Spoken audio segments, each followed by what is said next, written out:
Astaghfirullah. Assalamualaikum warahmatullahi wabarakatuh.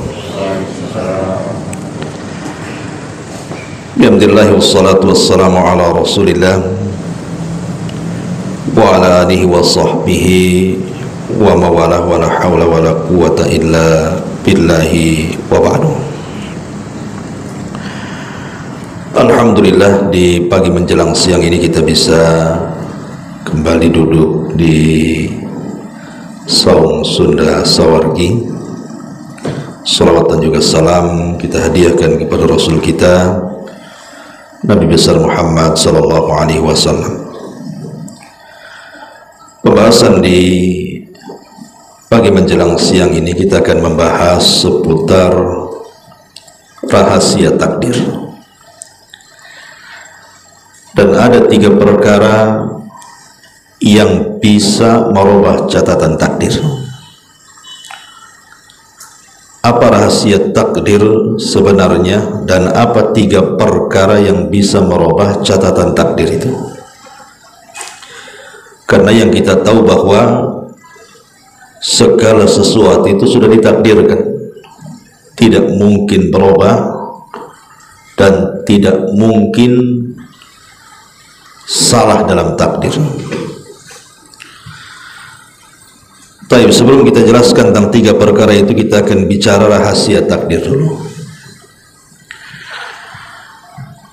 Di dalam Al-Quran banyak sekali dalil-dalil yang bicara soal takdir. Sebut saja surah Al-Qamar ayat 49. Inna kulla syai'in khalaqnahu biqadarin. Sesungguhnya kami telah menciptakan segala sesuatu itu dengan takdir, dengan ketentuan Allah Azza wa Jalla. Dan Allah juga mengatakan dalam surah Al-Furqan ayat 2, wa khalaqa kulla syai'in faqaddarahu taqdira. Dan dia Allah menciptakan segala sesuatu, maka dia pun mentakdirkan segala sesuatu itu dengan sebenar-benar penentuan. Kemudian juga Allah juga katakan dalam surah Al-Ahzab ayat 38-nya, wa kana amrullahi qadaran maqdura. Dan perkara Allah adalah ketentuan yang sudah ditakdirkan Allah Azza wa Jalla. Dan banyak lagi ayat yang menunjukkan bahwa segala sesuatu itu tidak lepas dari takdir Allah Subhanahu wa taala. Adapun hadis Nabi sallallahu alaihi wasallam jelas dalam hadis yang panjang sekali. Kalau antum membaca hadis Arba'in Nawawi, maka hadis terpanjang dalam Arba'in Nawawi adalah hadis Jibril, dan ulama menyebutnya induk hadis. Tapi kalau surah Al-Fatihah disebut induk Quran. Jadi ada induk Al-Quran, ada induk hadis. Kalau induk Al-Quran surah Al-Fatihah, semua satu Quran kembali kepada Al-Fatihah. Tapi kalau induknya hadis, hadis Jibril, karena semua hadis fokusnya kepada hadis Jibril ini. Lah salah satu potongan dari hadis Jibril adalah ketika Nabi SAW ditanya oleh Jibril soal iman. Apa itu iman?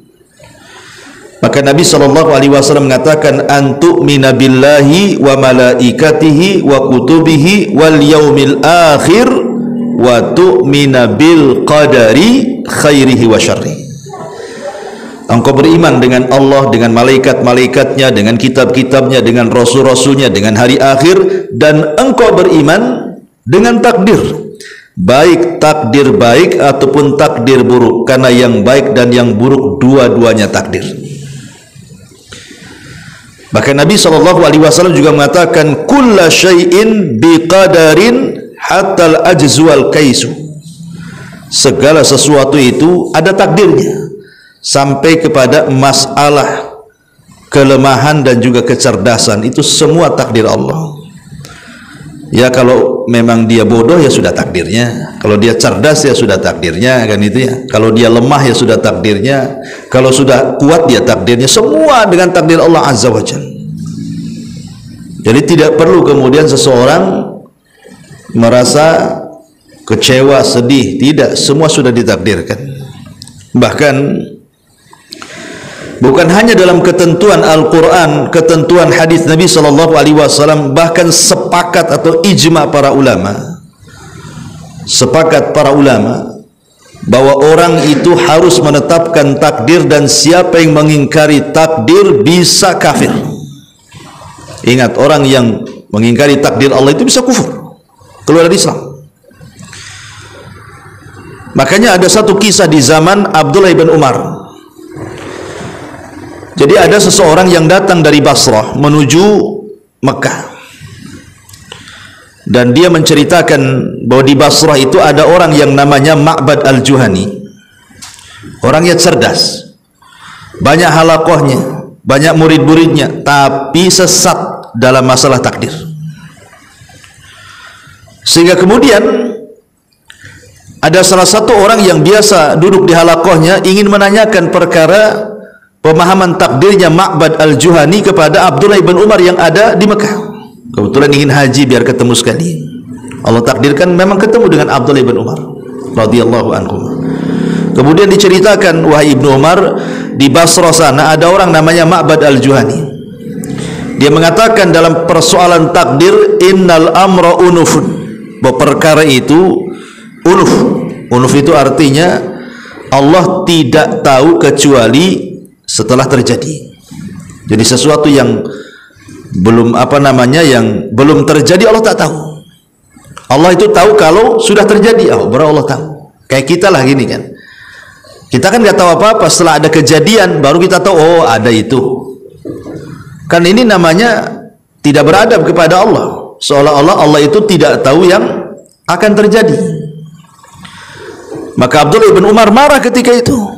Kemudian apa kata Abdullah bin Umar? Fa idza laqita ulaika fa akhbirhum anni bari'um minhum wa annahum bara'um minni, katanya. Apabila kamu bertemu dengan orang itu, si Ma'bad al-Juhani itu, habarkan kepada dia bahwa Abdullah ibn Umar berlepas diri dari mereka, dan mereka pun berlepas diri dari aku, katanya.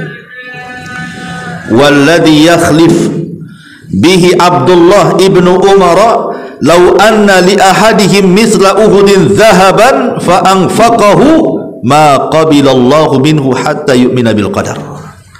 Apa kata Abdullah ibn Umar? Dengan marahnya dia mengatakan, demi zat yang jiwa Ibnu Umar di tangannya, seandainya salah seorang dari mereka memiliki emas sebesar gunung Uhud, kemudian mereka infakkan, maka Allah tidak akan menerima infaknya sampai mereka beriman dengan takdir. Lihat bahasa Ibnu Umar.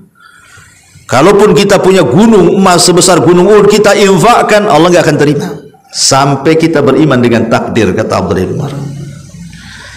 Dari sini kata Al-Hafidz Ibnu Hajar rahimahullahu taala, wa madhhabus salafi qatibatan annal umura kullaha bi taqdirillahi azza wajalla.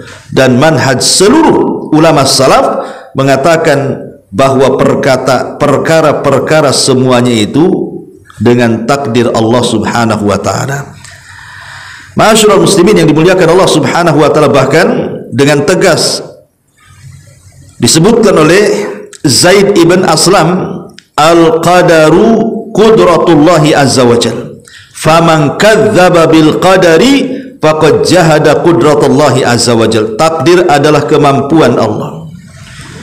Barang siapa yang mendustakan takdir sama dengan mengingkari kemampuan Allah, dia bisa kufur. Ya. Makanya tegas dari sini dalil-dalil secara Quran, Sunnah, dan ijma kesepakatan bahwa kita wajib beriman dengan takdir, apakah takdir baik atau takdir tidak baik. Ma'asyiral muslimin wal muslimat rahimani wa rahimakumullah. Bahkan kalau kita melihat ayat-ayat dalam Al-Quran, ya ibu bapak yang dimuliakan Allah Azza wa Jalla, beriman kepada takdir itu manhajnya para nabi. Sebut saja disebutkan dalam surah Hud ayat 33. Ketika Allah Subhanahu wa taala berfirman tentang Nabi Nuh, qala innama ya'tikum bihillah insya'ah. Nuh pun berkata, sesungguhnya Allah yang akan mendatangkan tanda kekuasaannya apabila Dia berkehendak. Kalimat apabila Dia berkehendak menunjukkan Nuh percaya dengan takdir. Kemudian juga perkataan yang sama disebutkan dalam surah As-Saffat ayat 102 ketika bicara soal Nabi Ismail. Ketika ayahnya mengatakan kepada Ismail bahwa dia bermimpi menyembelih dia dalam mimpinya. Kemudian Ibrahim mengatakan, bagaimana pandanganmu? Apa kata Ismail? Qala ya abatif al-ma tu'mar satajiduni insyaallahu minas sabirin. Wahai ayahku, lakukan saja apa yang diperintahkan Allah dan engkau akan mendapati diriku insyaallah. Di sini syahidnya, kalau Allah berkehendak. Ini kalimat kalau berkehendak ini artinya bicara takdir. Kalau Allah mentakdirkan itu bahasanya. Tapi kalau Allah berkehendak, maka engkau akan dapatkan aku termasuk hamba Allah yang sabar. Nabi Ismail mengajarkan kepada kita beriman dengan takdir. Kemudian juga disebutkan dalam surah Al-A'raf ketika Allah bicara soal Nabi Musa. Qala rabbi in syi'ta ahlaktahum min qablu wa iyyai. Musa berkata, wahai Rabbku, seandainya engkau menghendaki, niscaya engkau telah menghancurkan mereka dan diriku sebelum ini. Lihat kalimat Musa, jika engkau berkehendak, artinya dikembalikan kepada takdir. Ya. Dan banyak lagi bicara soal bagaimana beriman kepada takdir itu manhajnya semua para nabi dan rasul, termasuk nabi kita Muhammad sallallahu alaihi wasallam. Ma'asyiral muslimin wal muslimat rahimani wa rahimakumullah. Saya akan berikan gambaran sedikit bahwa saya, Anda, ibu-ibu atau siapapun yang mendengar kajian ini, kita belum dikatakan beriman kepada takdir kecuali harus beriman dengan 4 perkara. 4 perkara inilah yang menyingkap rahasia takdir. Kalau kita paham dengan 4 perkara ini, hidup kita tenang. Tapi kalau belum paham 4 perkara ini, maka hidup kita akan susah. Hidup kita akan rungsek, hidup kita akan stres, hidup kita akan banyak kegundahan, sedih dan begitu seterusnya. Maka perhatikan 4 perkara ini. Kalau Anda ingin tenang hidupnya, baik susah atau senang, maka perhatikan 4 perkara. 1, ya, harus mengimani tentang ilmu Allah Azza wa Jalla, ilmu Allah yang meliputi segala sesuatu,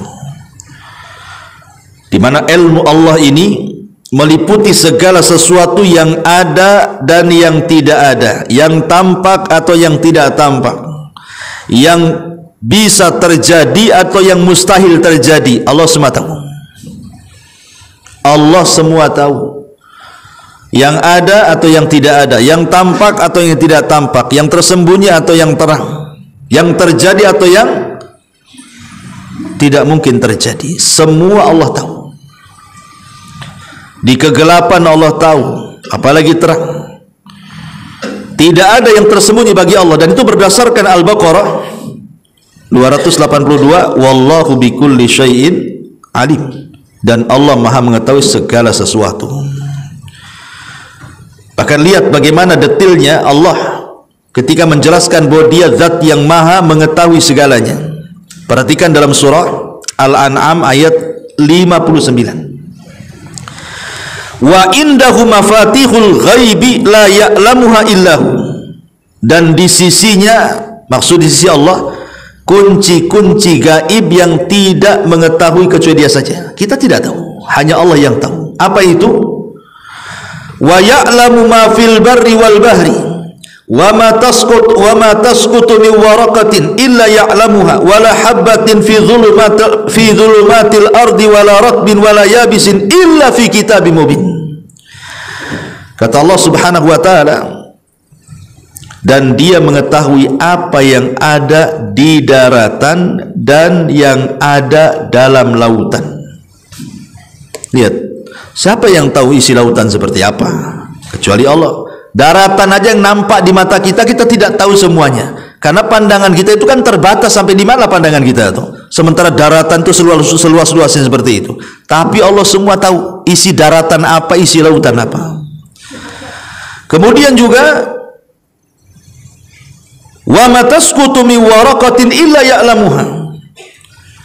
Dan tidaklah jatuh sebuah daun kecuali Allah mengetahuinya. Bayangkan, dedaunan itu kan di mana-mana ya kan. Hampir semua pohon ada daunnya, baik daunnya besar ataupun kecil, baik jatuh di siang hari atau di malam hari, semua Allah tahu. Kitanya punya tanaman jatuh daunnya kita tak tahu. Ya. Kemudian wala habbatin fi dhulumatil ardi. Bahkan kata beliau, dan tidak ada satu biji dari kegelapan bumi, wala ratbin wala yabisin, tidak yang basah tidak yang kering, illa fi kitabim mubin, kecuali semua sudah ada catatannya, semua ada pengetahuannya di sisi Allah Azza wa Jalla. Jadi intinya tidak ada yang tersembunyi di alam semesta ini kecuali Allah tahu. Dari sini kita tahu bahwa tidak ada masalah dalam hidup kita yang Allah tidak tahu. Bahkan sebelum masalah itu kita kemukakan kepada Allah, Allah tahu kita punya masalah. Belum lagi kita minta, Allah sudah tahu isi permintaan kita. Bahkan belum lagi terkadang kita berdoa sudah dikabulkan pula doa kita. Karena Allah tahu hajat manusia. Ini harus yakin ya, bahwa Allah itu tahu kondisi kita. Sedihnya kita Allah tahu, senangnya kita Allah tahu. Bahagianya kita Allah tahu, tidak senangnya kita Allah tahu. Masyarul muslimin wal muslimat rahimani wa rahimakumullah. Ini yang pertama, rukun takdir yang pertama, yakini Allah Maha tahu yang telah, yang sedang dan yang akan datang. Bahkan Allah tahu kepada sesuatu yang mustahil terjadi, kalau terjadi Allah tahu. Ini pertama. Yang kedua, beriman kepada takdir selain kita sudah mengetahui tentang pengetahuan Allah. Maka beriman yang kedua tentang catatan, bahwa sebagian pengetahuan Allah itu sudah dicatat. Dicatat di mana? Dicatat di Lauhil Mahfuz. Maka tidak ada sesuatu di alam semesta ini semuanya kecuali sudah dicatat Allah Subhanahu wa taala. Ingat, tidak ada yang tidak tercatat. Semua yang terjadi di alam semesta ini semua sudah dicatat Allah Subhanahu wa taala. Makanya ketika Allah Subhanahu wa taala menciptakan pena, maka Allah Subhanahu wa taala akan mengatakan kepada pena, tulislah segala sesuatu. Dari sini maka Rasul sallallahu alaihi wasallam mengatakan, kataballahu maqadiral khalaiq qabla an yakhluqas samawati wal ardi 50 alfa sanatin. Allah menulis takdir bagi para makhluknya 50.000 tahun sebelum Allah menciptakan langit dan bumi. Jadi kita tahu bahwa Allah itu zat yang maha mengetahui segala-galanya, dan pengetahuan Allah sudah ditulis oleh Allah dalam catatannya, dan tidak ada satupun peristiwa yang ada di bumi kecuali dicatat. Tidak ada yang tidak dicatat. Masalahnya timbul pula pertanyaan di sini. Gini, Ustaz, bagaimana dengan Fir'aun, dengan Abu Jahal, dengan Abu Lahab, dengan Namrud, Qarun? Cemana tuh orang-orang ini? Allah dengan pengetahuannya mengetahui si Namrud itu kafir. Allah dengan pengetahuannya mengetahui si Qarun itu akan kafir.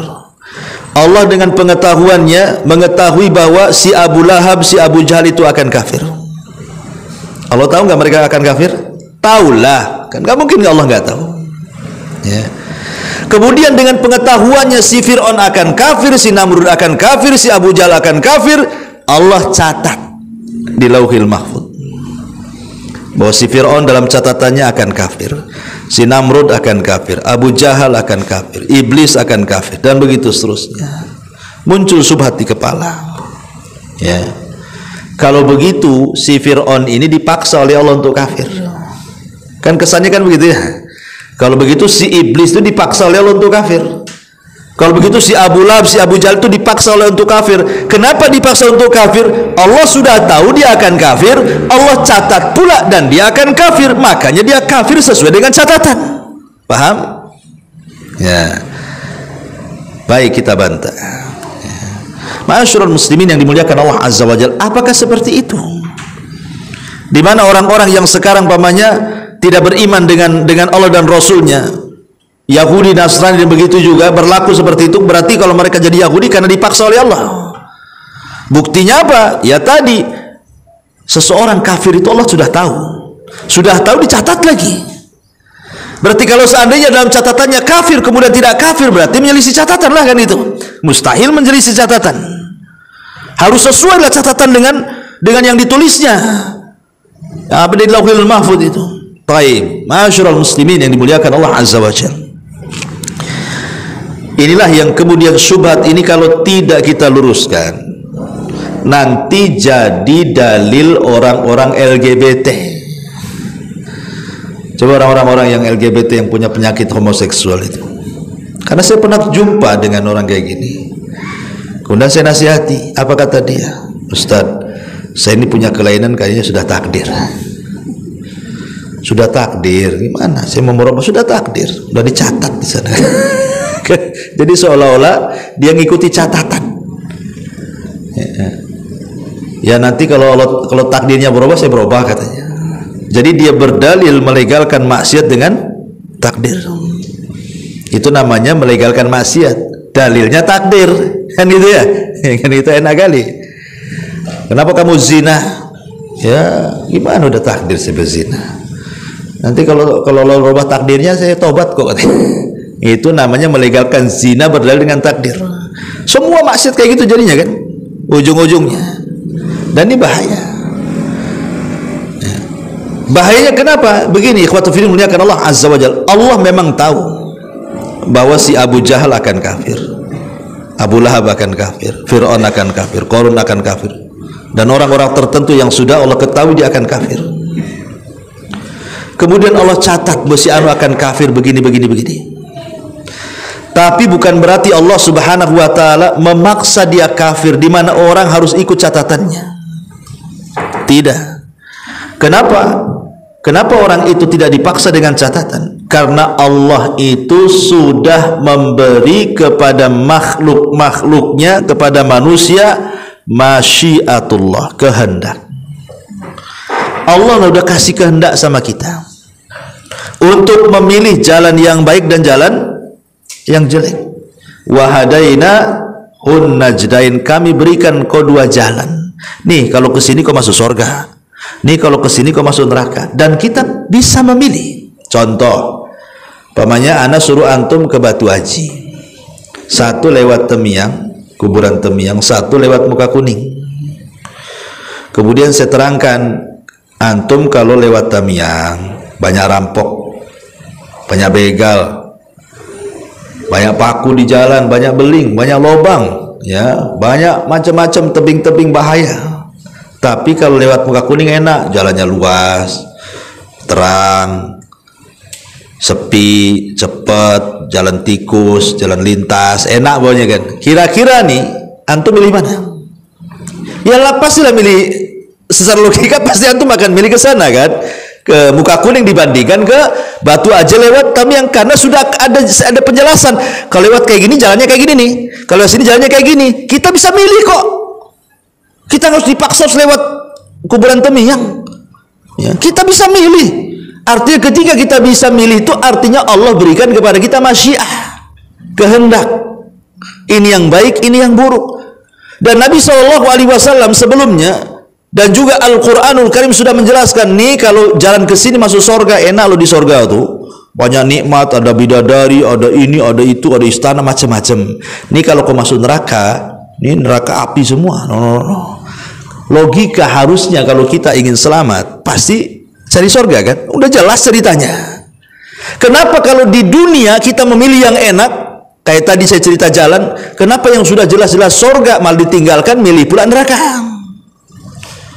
Nah, itu karena ada sebab lain, karena surga itu dipagari dengan perkara-perkara yang tidak suka dengan syahwat. Tapi kalau neraka itu dipagari dengan perkara-perkara yang syahwat kita suka dengan di situ.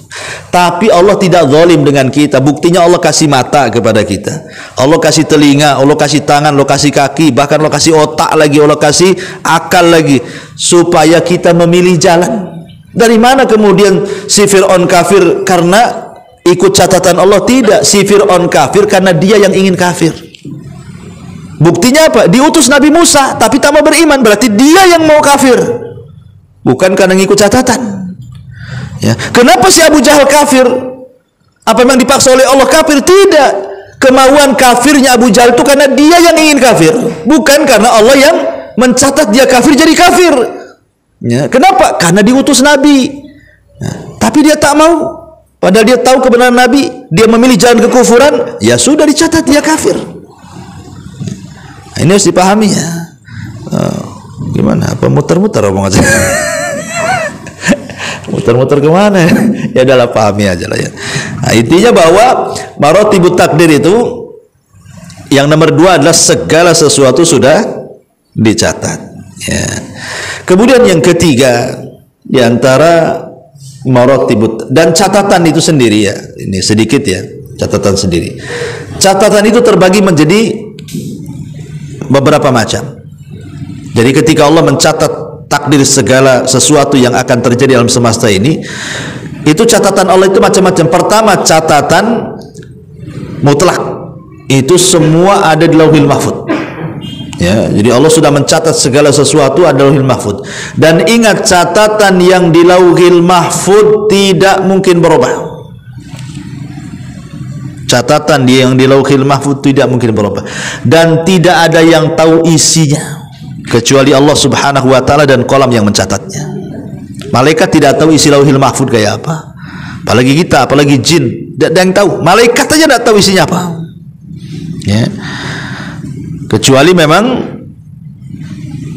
yang diberitahu oleh Allah Subhanahu wa taala saja. Malaikat itu tugasnya hanya menjaga Lauhil Mahfuz saja. Ini yang pertama. Yang kedua, ada namanya catatan yang disebut dengan takdir umri. Takdir umri, takdir umur.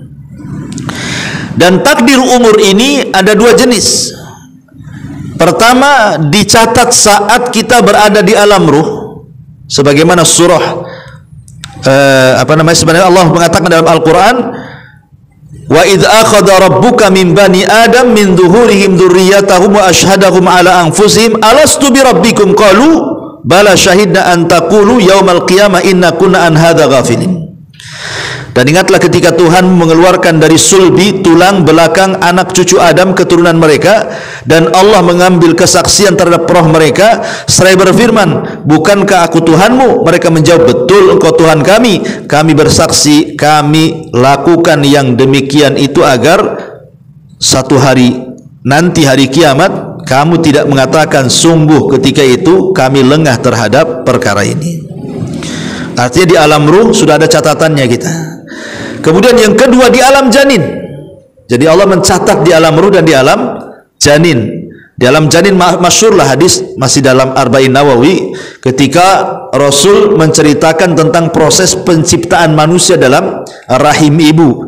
40 segumpal, 40 hari segumpal mani, kemudian 40 kedua menjadi segumpal darah, kemudian 40 ketiga baru menjadi segumpal daging dan jadilah manusia, dan genaplah 4 bulan. Baru disitulah ditiupkan ruh. Ya, kemudian ditanya apa, dicatat satu rizkinya. Rizkinya itu dicatat nih. Yang kedua ajalnya. Yang ketiga amalannya. Yang keempat kesudahannya, sul khotimahkah? Husnul khotimah, artinya bahagiakah atau tidak bahagiakah. Itu 4 perkara dicatat dalam rahim setiap ibu kita ketika kita dalam rahim itu. Ajal, kemudian rizki, kemudian amal, dan kesudahan kita, bahagia atau celaka ya. Kemudian yang ketiga ada namanya takdir hauli, takdir tahunan. Dicatat juga, yaitu takdir khusus kejadian selama 1 tahun saja dicatat, dan itu di malam Lailatul Qadar. Jadi setahun itu yang akan datang dicatat. Itu namanya takdir hauli, namanya takdir tahunan. Jadi selama 1 tahun ditentukan di malam Lailatul Qadar berdasarkan surah Ad-Dukhan ayat 3 sampai 4, fiha yufraqu kullu amrin hakim. Sungguh kami sesungguhnya kami telah turunkan Al-Quran, fiha di dalamnya, yufraqu kullu amrin hakim, akan dipisahkan seluruh perkara-perkara takdir yang kokoh. Kemudian yang terakhir ada namanya catatan yaumi, harian, dan itu berdasarkan firman Allah Azza wa Jal di dalam surah Ar-Rahman 29, kulla yaumin huwa fi sya'an, setiap hari Allah dalam sebuah urusan, ya, mematikan, menghidupkan, melahirkan, menghancurkan, dan begitu seterusnya. Setiap hari Allah itu sibuk terhadap makhluknya. Ini disebut catatannya. Kemudian yang ketiga, setelah Allah tahu atas segala sesuatu, kemudian pengetahuan Allah dicatat di Lauhil Mahfuz.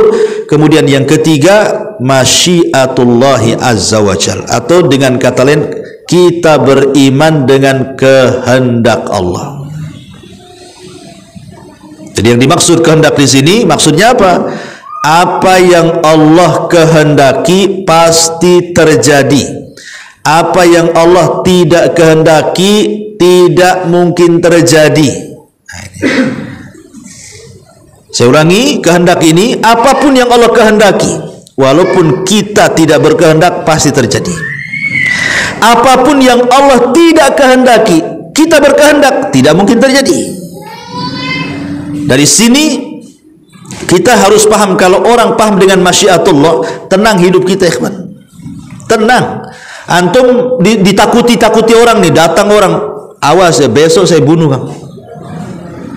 Tapi antum percaya dengan takdir. Kalau memang sudah dicatat dan Allah berkehendak, pasti besok kita akan mati. Dibunuh atau tidak dibunuh, besok pasti mati. Tenang jadinya kan? Kenapa? Semua diserahkan kepada Allah. Satu Batam dukun-dukun datang kepada antum, besok saya sihir kau. Ya silahkan sihir saja. Pas sudah besok tak ada pun kejadian. Kenapa? Karena sihir tidak mungkin menimpa kita kecuali sudah dicatat di Lauhil Mahfuz. Kalau memang Allah takdirkan tidak dicatat, satu dunia tukang sihir menyihir kita, nggak akan bisa menyakiti kita. Makanya Nabi SAW mengatakan, kalau seandainya semua manusia berkumpul ala an yadurruka bisyai'in, untuk memberikan madarat dengan sesuatu, lam yadurruka illa bisyai'in qad katabahu Allahu lak, maka madarat itu tidak akan sampai sesuai dengan apa yang sudah dicatat saja. Nggak akan sampai satu dunia mau menyakiti kita, nggak akan sampai kalau Allah tidak berkehendak. Tapi sebaliknya, kalau Allah berkehendak, nggak ada yang nyakiti saja kita bisa mati. Kita bisa sakit, kita bisa susah, kan itu ya. Maka ini menjadi tenang hidup kita ini kalau kita yakin dengan kehendak Allah Subhanahu wa taala.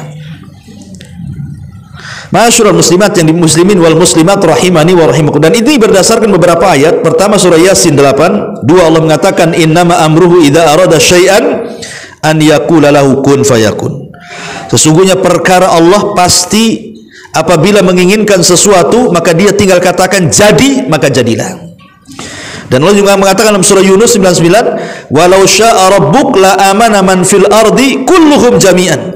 Seandainya Rabb menghendaki, niscaya akan beriman seluruh yang ada di bumi ini. Kalau Allah berkehendak.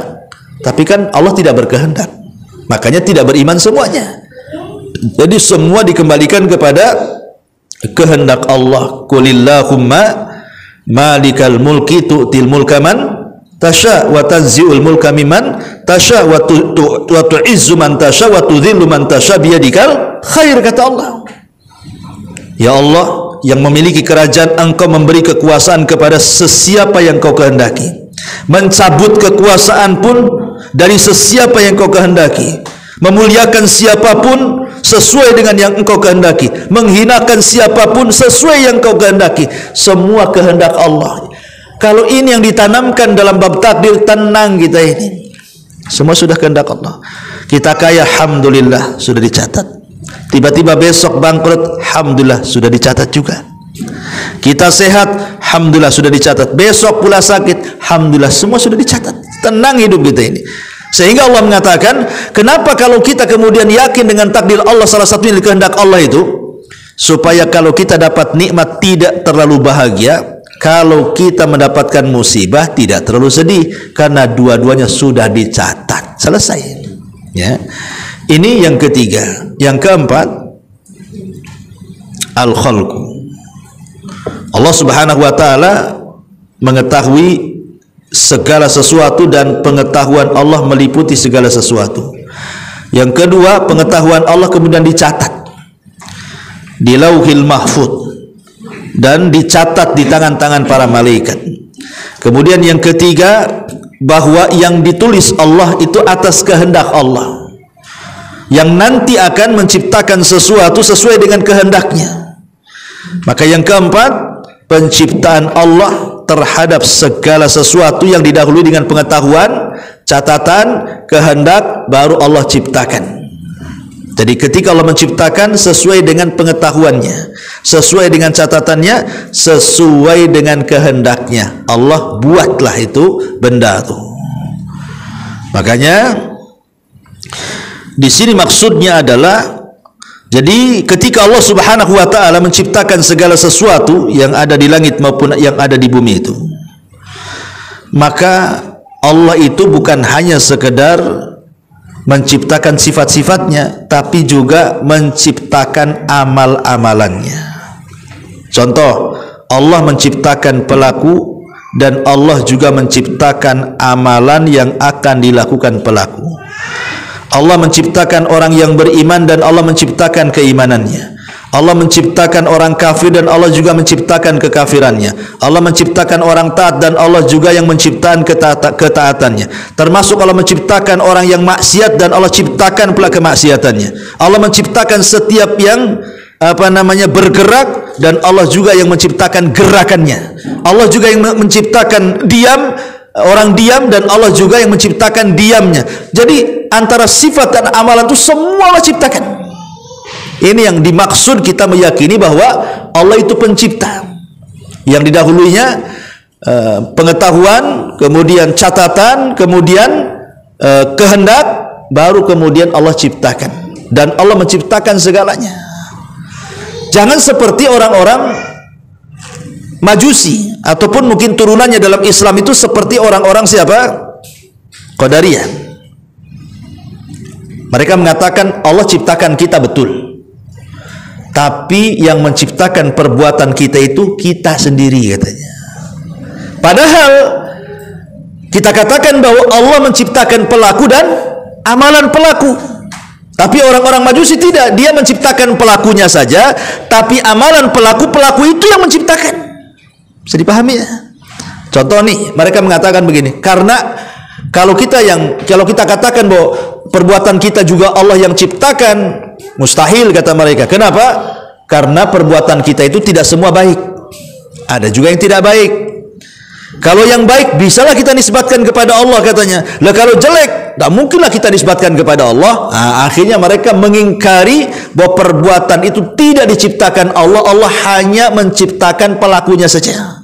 Allah menciptakan kita, tapi perbuatan yang kita lakukan itu kita yang buat, bukan Allah katanya. Maka kita katakan Allah menciptakan kita dan perbuatan kita. Allah menciptakan yang baik dan yang buruk. Wa tu'mina bil qadari khairihi wa syarrihi, kata Rasul. Allah menciptakan Allah mentakdirkan takdir itu baik yang baik ataupun yang tidak baik. Wa nabluukum bisyarri wal khairi fitnah. Kami berikan ujian kepada kalian dengan yang buruk dengan yang baik. Artinya yang baik dan yang buruk itu Allah yang ciptakan. Bedanya kalau Allah ciptakan yang baik, Allah suruh kita berbuat baik. Tapi kalau Allah ciptakan keburukan, Allah menyuruh kita meninggalkannya. Tapi dua-duanya tetap Allah yang ciptakan. Bisa dipahami ya? Ya. Baik, masyaallah muslimin yang dimuliakan Allah Azza wa Jalla. Mana dalilnya? Surah As-Saffat ayat 96. Allah mengatakan wallahu khalaqakum wa ma ta'malun. Dan Allah yang menciptakan kalian dan apa yang kalian kerjakan. Maknanya Allah menciptakan kita dan perbuatan kita juga. Allahu khaliqu kulli syai'in, dalam surah Az-Zumar 62-nya, Allah yang menciptakan segala sesuatu. Dan Rasul mengatakan innallaha khaliqa kulli sani'in wa sun'atihi. Sesungguhnya Allah dialah yang menciptakan setiap pelaku dan apa yang dilakukan pelaku. Hadis ini keluarkan Imam Hakim dalam Mustadraknya dan disahihkan oleh Syekh Nasiruddin Al-Albani rahimahullahu taala. Taib. Berarti sampai di sini kita sudah tahu rahasia takdir. Ya, itu namanya maratibut takdir ya. Bahwa kita tahu Allah itu mengetahui segala sesuatu dan ilmunya meliputi segala sesuatu. Kemudian sebagian pengetahuannya, tidak semua, dicatat di Lauhil Mahfuz. Semua dicatat di Lauhil Mahfuz. Semua yang akan terjadi sudah dicatat. Dan catatan itu baik di Lauhil Mahfuz atau di catatan malaikat. Kemudian Allah mencatat itu atas kehendaknya. Allah berkehendak. Kalau Allah mau, terjadi yang sudah dicatat. Kalau Allah tak mau, tidak akan terjadi. Jadi saat Allah menciptakan, ciptaan Allah itu berdasarkan pengetahuan Allah, berdasarkan catatan Allah, berdasarkan kehendak Allah. Jadilah benda itu. Nah, itu namanya menciptakan. Nah, itu namanya rahasia takdir di sini. Tetapi ma'asyiral muslimin yang dimuliakan Allah Azza wa Jalla, yang harus dipahami juga, ketika kita beriman dengan takdir, itu pun kita tidak boleh melepaskan apa yang disebut dengan tawakal dan akhdhu bil asbab. Ini penting. Kita masuk lebih dalam lagi. Kalau antum ibu-ibu beriman dengan takdir, maka jangan lepaskan dua kata, tawakal dan akhdhu bil asbab. Selain kita pasrahkan kepada takdir, kepada Allah yang sudah mentakdirkan kita, yang kedua cari sebab juga. Jangan terfokus bersandar kepada takdir tapi meninggalkan sebab. Ini bahaya. Contoh mudah nih. Ustaz, mungkin seminggu ini saya tak makan. Kenapa? Kan sudah dicatat kalau nggak mati nggak akan mati. Coba antum buat kayak gitu. Kira-kira mati nggak seminggu nggak makan? Gitu kan? Itu orang bodoh namanya. Ya. Kan kalau memang Allah nggak takdirkan mati, nggak mati, ya coba aja lah kan gitu. Nggak makan seminggu, jangan minum, pasti mati itu. Kenapa? Karena beriman dengan takdir tidak cukup. Tawakal itu harus mengambil sebab. Harus ada sebab. Ya, takdir itu sebab. Saya nggak mau kerja lah, nggak mau kerja mungkin dalam 10 tahun, 20 tahun. Kenapa? Nanti 10 tahun lagi kalau takdirkan kaya, pasti kaya, saya kata. Kaya nggak tuh? Ya nggak kaya. Yang ada jadi gembel jalan-jalan. Harus mengambil sebab, kerja baru kaya. Ya. Jadi tawakal aja tidak cukup, menyerahkan kepada takdirnya nggak cukup, harus mengambil sebab. Ustaz, saya nggak mau kawin, tapi saya pengen punya anak. Punya anak nggak tuh? Nggak punya anak. Yang ada ya anak kucing, mungkin lah diambil dia. Tapi dia tidak punya anak, harus kawin lah. Ambil sebab, kawin. Nah, itu namanya ambil sebab tuh. Nah, baru lurus iman kepada takdirnya kalau kayak gini nih. Ya, jadi bukan hanya sekedar tawakal dengan takdir, tapi akhdhu bil asbab, mengambil sebabnya tidak ada. Tapi tidak boleh juga dibalik. Nggak boleh kita balik. Fokus mengambil sebab. Tawakal pula tak ada. Nggak yakin dengan takdir. Ya, nah ini juga salah. Sebab yang menentukan segala sesuatunya Allah Subhanahu wa ta'ala. Kalau kita hanya berpasrah kepada sebab saja tanpa tidak yakin kepada Allah Subhanahu wa ta'ala, ini pun keliru. Orang ini bisa melakukan kesyirikan nantinya. Makanya dua perkara tidak bisa lewat dalam masalah takdir ini. Menyandarkan kepada takdir, yang kedua akhdhu bil asbab. Contoh dalilnya surah Al-Jum'ah ayat 10. Fa idza qudiyatis salatu fantashiru fil ardi wabtagu min fadlillahi wadhkurullaha katsiran la'allakum tuflihun. Kemudian apabila sudah selesai sholat Jumat, maka hendaklah kalian menyebar di permukaan bumi, carilah karunia Allah. Kita sudah masuk ke masjid nih, doa, minta rezeki, minta ini, minta itu. Apa kemudian tidur aja di masjid nunggu hujan uang? Nggak mungkin. Kata Allah, cari wabtagu fil ardi, suruh keluar nyari. Ya, bukan di masjid aja, suruh keluar. Habis dari masjid, tawakalnya keluar, ambil sebabnya, gitu maksudnya. Kemudian juga Allah mengatakan,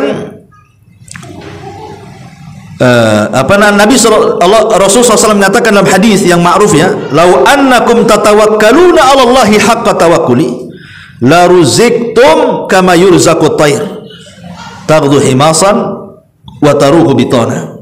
Seandainya kalian benar-benar bertakwa kepada Allah, niscaya kalian akan diberi rizki sebagaimana burung diberi rizki. Pagi-pagi mereka pergi dalam keadaan lapar dan pulang pula sudah kenyang dan bisa memberi makan anak-anaknya. Lihat, burung itu kan sudah ditakdirkan kan rizkinya juga kan. Wa ma min dabatin fil ardi illallah illa 'ala Allah rizqa. Tidak ada satupun binatang yang melata di bumi kecuali sudah ditakdirkan. Artinya burung itu sudah ditakdirkan rizkinya. Tapi apakah kemudian burung diam aja di sangkarnya? Nunggu gitu ya. Mungkin ada ulat makanannya tiba-tiba jatuh dari langit, atau yang makan macam-macam tuh burung tuh makanannya kan. Apa tiba-tiba nunggu aja di rumahnya nanti datang sendiri? Enggak, burung pun gerak kok. Makanya Rasul mengatakan apa? Taghdu himasan wa taruhu bitana. Dia pergi gerak tuh burung tuh. Seolah-olah burung tahu bahwa tawakal aja nggak bisa gitu ya, harus gerak. Burung aja gerak kok, nggak punya akal tuh burung tuh, hanya insting aja. Gerak dia, cari makan, dapat dia pulang. Lah kalau burung yang tidak berakal saja paham akhdhu bil asbab, masa kita nggak paham? Ya. Masyaallah muslimin yang dimuliakan Allah Azza wa Jalla. Memang ada hadis yang mengatakan kalau kita lari dari rizki kita, niscaya rizki akan mengejar kita. Seperti kalau kita lari dari kematian, kematian akan mengejar kita. Betul hadis ini. Tapi bukan berarti kemudian meninggalkan akhdhu bil asbab, karena rizki itu ada dua kata Imam Syafi'i. Ada rizki yang dicari, ada rizki yang datang sendiri. Ada rizki yang dicari, ada rizki yang datang sendiri. Contoh pamannya ketika sering saya katakan perdebatan Imam Syafi'i dengan Imam Malik, gurunya. Kata Imam Syafi'i, ya Imam, rizki itu harus dicari. Kata Imam Malik, tidak harus dicari katanya. Rizki itu datang sendiri katanya. Maka Imam Syafi'i pergi. Kemudian di tengah jalan ada orang yang sedang manggul gandum. Kemudian kata Imam Syafi'i, ya fulan, bagaimana kalau ku bantu, kasihan kali kau, berat kali katanya. Akhirnya Imam Syafi'i membantu membawakan gandum itu sampai ke rumahnya. Sebagai balasan upahnya, Imam Syafi'i mendapatkan sekantong kurma. Kemudian Imam Syafi'i mengatakan, nah kan, apa sudah aku katakan kepada Imam Malik, guruku tuh, harus kerja baru dapat kurma. Coba kalau aku duduk-duduk sama Imam Malik, nah, mungkin saya dapat kurma. Akhirnya dia datang kepada Imam Malik, ingin menunjukkan bahwa rizki itu harus dicari. Dia bawa kurmanya, nih Imam, apa kata saya, rizki harus dicari ya, tapi saya akan bagi dua. Nih ambil separuh, saya bawa sepura. Kata Imam Malik, sudah aku katakan bahwa rizki itu datang sendiri katanya. Aku tak ikut manggul, dapat pula kurmamu katanya. Jadi dari sini kata para ulama, rizki itu ada yang dicari, ada yang tidak dicari. Dua-duanya. Alhamdulillah. Ada yang tiba-tiba, seandainya antum diam aja di rumah, kan lama-lama kasihan juga tetangga tuh, ngasih juga kan gitu. Ah, itu datang sendiri tuh. Tapi tidak mungkin gitu terus, lama-lama tetangga juga ada waktunya, malas lah ngasih terus katanya. Ya terpaksa kita harus nyari. Ya, jadi dari sini juga tidak bisa hanya berpangku tangan tanpa adanya akhdhu bil asbab, harus mencari sebab. Ya, Nabi aja kerja ya, jadi penggembala kambing, pedagang. Bahkan Nabi Zakaria dikatakan kana Zakaria najjaran, Zakaria itu tukang kayu, tukang mebel, ya kan. Kemudian juga Nabi Lut tukang jahit, tukang macam-macam. Jadi para nabi itu juga bekerja karena tahu bahwa berpangku tangan kepada Allah dengan beriman kepada semata-mata takdir tidak cukup, harus mencari sebab. Ya, makanya apa kata Rasul ketika sahabat mengatakan, Rasul, kalau kita sudah dicatat takdirnya, si fulan masuk neraka, si fulan masuk surga, ngapain kita lelah letih beramal katanya. Toh kalau sudah ditakdirkan masuk surga juga masuk surga katanya. Itu cara berpikir seperti ini udah ada di zaman para sahabat tuh. Ini kan sering ditanyakan juga sama kita, Ustaz, kalau kita sudah dicatat ngapain sholat? nanti sudah capek-capek sholat takdirnya masuk neraka, rugilah saya sholat katanya. Ataupun umpamanya kalau sudah ditakdirkan masuk surga, kan enak tuh, ya nggak sholat masuk surga katanya. Nabi sudah tahu nanti satu hari ada orang yang bertanya kayak gini nih. Makanya Nabi SAW langsung menjawab, i'malu kata Rasul. Kalian tidak boleh ngomong begitu, beramalah. Jangan berpangku tangan dengan takdir, tapi beramalah. Fakullun muyassarun lima khuliqa. Kalau kalian akan dimudahkan masuk neraka atau surga itu sesuai dengan amalan tujuan kita. Kalau kita rajin beramal soleh terus, maka Allah mengatakan fasanu yassiruhu lil yusra. Sudah mudah jalan ke surga, kami mudahkan. Tapi kalau dia memilih jalan maksiat, fasanu yassiru lil usra. Udah mudah maksiat, Allah mudahkan lagi karena nggak ada niat untuk memperbaiki diri. Ya, kata Rasul, i'malu. Bekerjalah, beramallah, beribadahlah. Allah nanti mudahkan urusannya nanti. Mau surga Allah kasih surga. Ya, maka di sini tidak bisa seorang itu diam tiba-tiba ingin surga masuk surga, tiba-tiba diam masuk neraka. Tidak demikian. Jadi ada proses namanya akhdhu bil asbab, mencari sebab, ya. Ma'asyiral muslimin wal muslimat rahimani wa rahimakumullah. Taib. Dan kiaskanlah ke semua permasalahan, ya, karena contoh namanya permasalahan-permasalahan yang kita hadapi di dunia seperti kematian, itu kan sudah takdir. Tapi bukan berarti kita ini tidak mencari sebab untuk menyelamatkan dari kematian. Kita harus cari sebab. Antum sakit, biarin aja lah, kalau takdirnya sembuh ya sembuh katanya. Nggak begitu, ke dokter cari keselamatan. Boleh jadi kemudian Allah Subhanahu wa taala, kan kita tidak tahu takdir kita apa, ya? Cari keselamatan walaupun kita yakin kematian itu ada. Saya mau ke Palestina Ustaz. Ngapain ke sana? Mau jihad katanya. Kalau takdirkan mati ya mati, enggak gitu juga kan gitu ya. Jadi harus ada akhdhu bil asbab, mengambil sebab itu penting. Ya kalau ke sana mati syahid, mati konyol. Masalah kan gitu. Sampai sana tuh nggak ikhlas. Nah, dari sini ikhlas, sampai sana riya kan gitu ya. Ketika mau dibom dia selfie, tengok apa. Syurul muslimin yang dimuliakan Allah Azza wa Jalla. Jadi contoh kematian atau ya masalah rizki lah, masalah rizki ataupun sakit apa semua itu kan harus mencari kita ini akhdhu bil asbab, mencari kesembuhan. Karena buktinya nih, kalau ada orang sakit gula dibiarin, lama-lama diamputasi nanti. Nah, kenapa nggak cari obat? Kalau sudah takdirnya sembuh lah Ustaz katanya. Itu orang bodoh, bukan beriman dengan takdir namanya. Takdir itu mengambil sebab juga, sebab tidak makan ini, tidak makan itu, ke dokter, cari herbal dan begitu seterusnya. Itu namanya akhdhu bil asbab namanya. Ma'asyiral muslimin yang dimuliakan Allah Azza wa Jalla, dan begitu seterusnya. Tapi yang ingin poin yang kedua ini masalahnya ada 3 perkara yang bisa merubah catatan takdir. 3 perkara. Tapi yang ingin saya katakan, catatan takdir itu kan 2. Ada catatan yang disebut dengan mubrom, tidak mungkin berubah. Mau diapakan pun tidak akan berubah. Itu yang disebut dengan catatan yang di Lauhil Mahfuz, nggak akan berubah. Disebut mubrom namanya. Udah jelas, pasti, ya.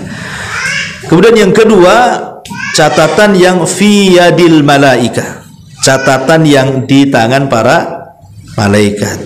Nah, contohnya tadi, ketika kita berada di perut ibu kita, malaikat kan datang tuh. Kemudian malaikat mencatat rizki kita, malaikat mencatat ajal kita, malaikat mencatat bahagia kita, celaka kita, malaikat juga mencatat amalan kita. Inilah yang dimaksud pembahasan terakhir ini, yang bisa berubah bukan yang di Lauhil Mahfuz, tetapi yang di catatan para malaikat. Apa saja 3 amalan yang bisa merubah catatan malaikat ini? Padahal malaikat sudah nyatat ketika antum di bayi itu, rezeki antum mulai dari lahir sampai mati sekian, ya. Amalan antum dari lahir sampai mati sekian, ajal antum dari lahir sampai mati sekian, bahagia celakanya dari lahir sampai mati sekian, udah dicatat, selalu dicatat. Tapi ada 3 perkara yang bisa merubah catatan itu. Apa saja? Satu yang bisa merubah catatan itu. Yang pertama, doa. Disebutkan dalam hadis, kata Nabi sallallahu alaihi wasallam, la yaruddul qada illa du'a. La yaruddul qada illa du'a. Dalam riwayat, la yaruddul qadar illa du'a. Tidak akan dapat menolak keputusan Allah ataupun takdir Allah kecuali doa. Doa bisa merubah ketentuan Allah, takdir Allah. Ini yang pertama. Yang kedua nanti kita jelaskan. Yang bisa merubah catatan malaikat ataupun takdir Allah Subhanahu wa taala yang dicatat malaikat itu. Yang kedua, silaturahim. Silaturahim. Kata Nabi sallallahu alaihi wasallam, la yazidu fil umri illa silah. Wa la yazidu fil umri illa silah. Dan tidak ada yang bisa menambah umur kecuali seseorang menghubungkan tali kekerabatan. Dan dalam hadis yang lain, man arada an yunsa'alahu fi rizkihi man arada an yunsa'alahu fi athar fi rizkihi. Gimana hadis itu? Man arada, barang siapa yang gimana? Man arada an yubsata, afwan. Man arada an yubsata lahu fi rizkihi wa an yunsa'alahu fi atharihi falyasil rahimahu. Barang siapa yang ingin diluaskan rizkinya, ditambahkan umurnya, maka banyak-banyaknya silaturahim. Nah, dia sini jelaskan, kalau harta kita ingin tambah, umur kita ingin tambah, banyak silaturahim. Ini yang kedua. Dan yang ketiga, albirru, banyak melakukan kebaikan kepada manusia. Kata Nabi SAW, la yazidu fil umri illal bir. Tidak ada yang bisa merubah umur seseorang kecuali albir. Albir di sini ya kebaikan, bersedekah dengan orang, menolong orang. Ada orang kesusahan kita tolong. Ya, ada orang sakit kita tolong, kita sembuhkan. Ada orang kelaparan kita tolong, kita kasih makan. Pokoknya suka nolong orang. Itu disebut albir. Karena Nabi SAW mengatakan, sana'iul ma'ruf taki masari asu wa sadaqatu sirtut fi ughadabar. Perbuatan-perbuatan baik akan melindungi kita dari berbagai keburukan, dan sedekah yang dilakukan sembunyi-sembunyi akan menghindarkan dari siksa Allah Azza wa Jalla. Ini tiga perkara. Pertama doa, yang kedua silaturahim, yang ketiga berbuat baik kepada manusia. Inilah tiga perkara yang bisa merubah catatan. Baik, kita akan uraikan. Yang pertama doa. Ma'asyiral muslimin wal muslimat rahimani wa rahimakumullah. Di dalam hadis yang dikeluarkan Imam Hakim dan dihasankan oleh Albani dalam kitabnya Sahih Al-Jami', kata Aisyah radhiyallahu anha, Nabi SAW bersabda, la yughni hadar minal qadar wa du'a'u yanfa' mimma nazal wa mimma lam yanzil wa innal bala la yanzil fayatalaqahu du'a'u faya'talijani ila yaumil qiyamah. Kata Aisyah radhiyallahu anha, Rasul bersabda, sikap menjauh dari sebuah takdir tidak mencegah dengan takdir lain. Sifat menjauh dari takdir tidak akan mencegah dari takdir yang lainnya. Umpamanya kasus di zaman Bani Israel, orang-orang yang terkena penyakit taun kan mati semua tuh, 70.000 orang Bani Israel mati kena taun. Yang selamat mereka turun kemudian ke lembah supaya jangan terkena wabah. Rupanya sampai di lembah dihadang malaikat maut. mati juga. Maksudnya di sini apa? Menghindar dari taun, kena malaikat maut. Menghindar dari takdir, jatuh ke takdir yang lainnya. Jadi percuma menghindar dari takdir, karena ada takdir lain masalahnya. Tidak mati dengan taun, mati dengan yang lain. Sama-sama matinya kan? Ya, maka menghindar dari takdir itu tidak bisa menghalangi takdir. Itu maksudnya. Dan doa yanfa'u mimma nazal wa mimma la yanzil. Dan doa itu sangat bermanfaat dari apa yang telah terjadi atau yang belum terjadi. Dua itu manfaat.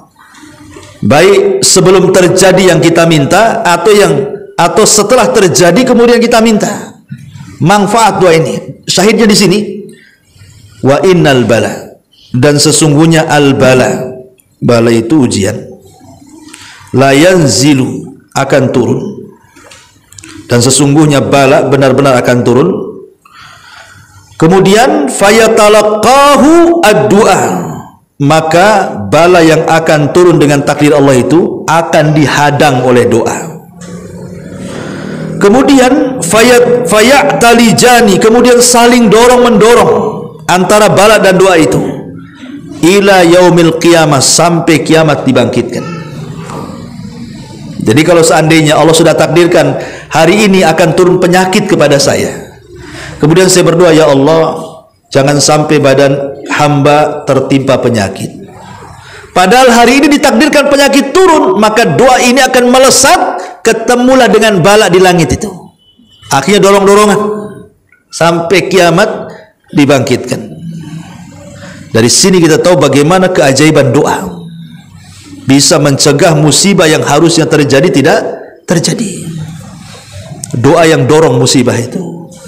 Maka doa ini bisa menolak takdir musibah, jadi tidak terkena musibah.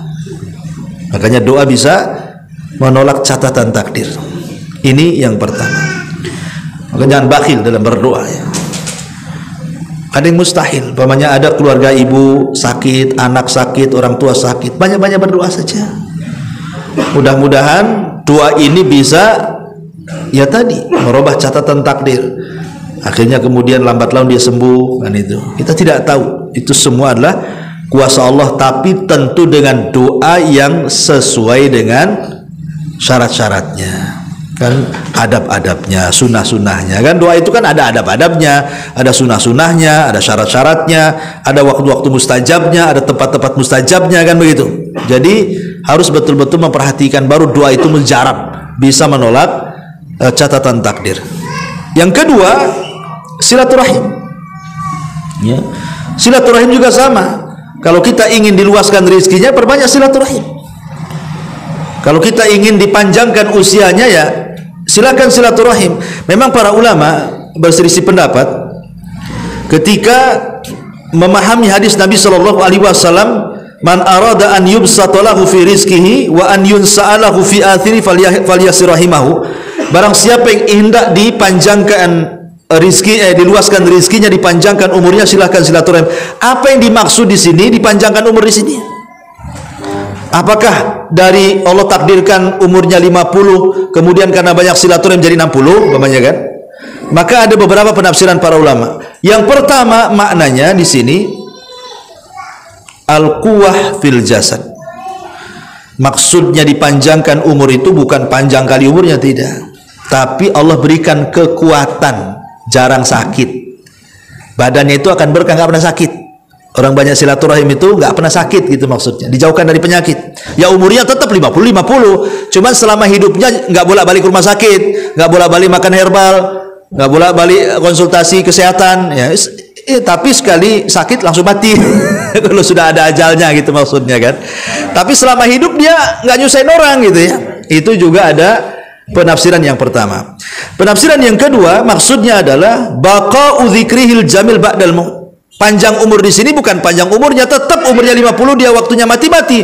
Cuman karena dia orang baik, walaupun sudah mati itu dikenanglah kebaikan, disebut-sebut orangnya. Kayak masih hidup aja orang itu. Karena nggak pernah dilupakan orang. Padahal orang udah mati, tapi diobrolin aja sedikit-sedikit, ngobrol si anu lagi. Berarti orangnya sudah mati tapi namanya masih hidup karena disebut-sebut. Nah, itu yang dimaksud juga panjang umur juga. Ini penafsiran yang kedua. Penafsiran yang ketiga dan ini yang banyak dikuatkan para ulama, maksudnya yuktabu umruhu muqayyadan bisyartin an yuqal in wasala rahimahu falahu wa illa fakadha fatakunu ziyadatu fil umri ziyadatan hakikiyatan. Kata Imam Nawawi dalam Syarah Muslim, dia mengatakan maksudnya ditambah umurnya ya betul-betul ditambah. Kalau dia jarang silaturahim sekian, kalau dia sering silaturahim sekian, gitu ya. Memang betul-betul secara hakikat bertambah umurnya. Dalam catatan malaikat Anda usianya 40 tahun, tapi karena banyak silaturahim tambah lagi 10 tahun, jadi 50 tahun. Dalam catatan malaikat 50 tahun, banyak silaturahim, akhirnya ditambah lagi 60 tahun dan begitu seterusnya. Itu, dan ini kata Ibnu Taimiyah rahimahullah taala dan juga Imam Al-Hulaimi dan yang lainnya mengatakan inilah pendapat yang kuat bahwa maksudnya bertambah umur dia bertambah umur secara hakikat. Berarti bisa merubah takdir di catatan para malaikat. Malaikat sudah menentukan 50, tapi karena banyak silaturahim akhirnya dirubah jadi 60 gitu maksudnya. Taib, ya. Ini yang kedua, dan yang ketiga adalah memperbanyak melakukan kebaikan.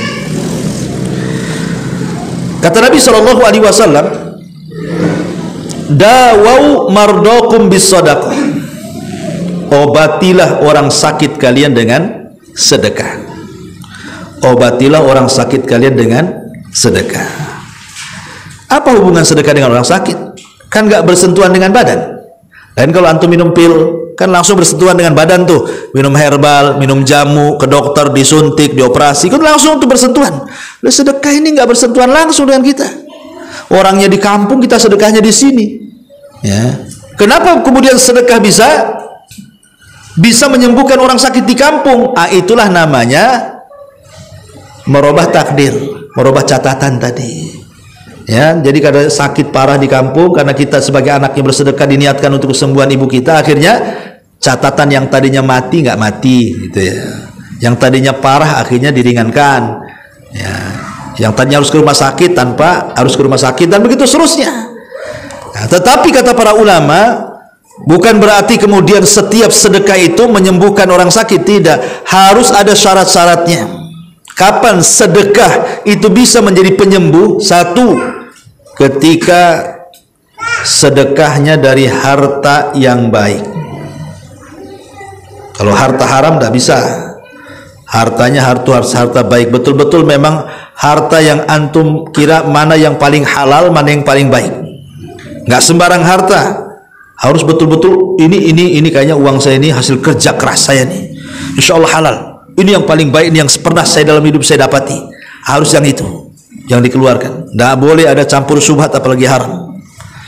Yang kedua, harus ada niat keikhlasan kepada Allah. Betul-betul sedekahnya itu mencari redha Allah.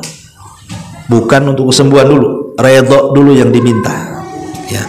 Kemudian yang ketiga, menjauhkan perkara-perkara yang bisa membatalkan sedekah. Jangan riya. Kalau riya percuma sedekahnya, nggak bisa menyembuhkan. Jangan adza dan man. Adza itu menyakiti orang yang kita sedekahi atau ngungkit-ngungkit sedekah yang kita sudah sedekahi, nggak akan menyembuhkan. Ya, jauhi riya, jangan ngungkit-ngungkit, jangan sakiti orang yang kita sedekahi. Nanti nggak berkhasiat sedekahnya. Kemudian juga yang keempat, an yukhfiha.